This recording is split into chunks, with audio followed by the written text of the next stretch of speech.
In a previous video, we illustrated several problems with traditional scales. One thing we've learned is that humans don't make decisions on a 5-point scale. They make choices.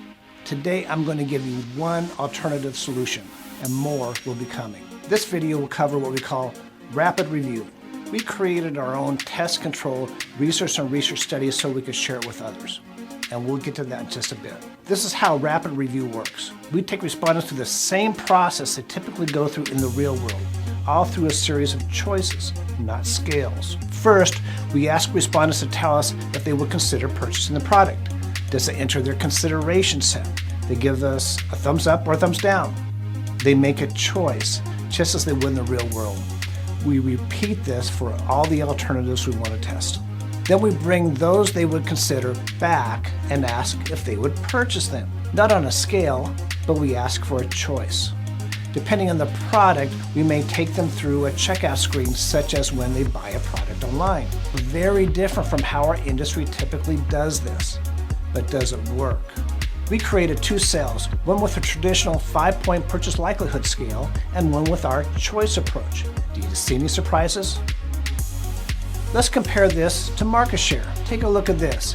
Even though Wendy's and McDonald's purchase intent scores are essentially identical, they have dramatically different market shares.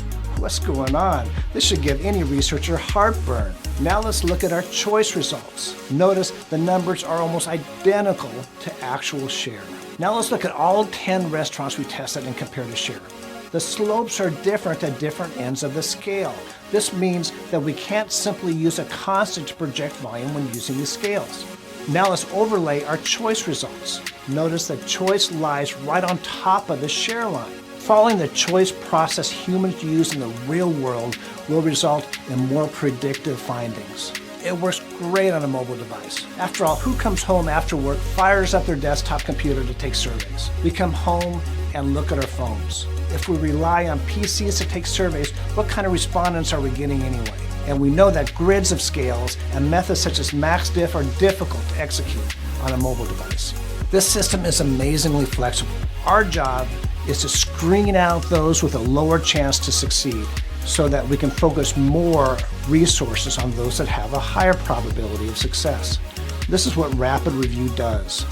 It's more predictive, faster, even lower cost than alternative traditional methods.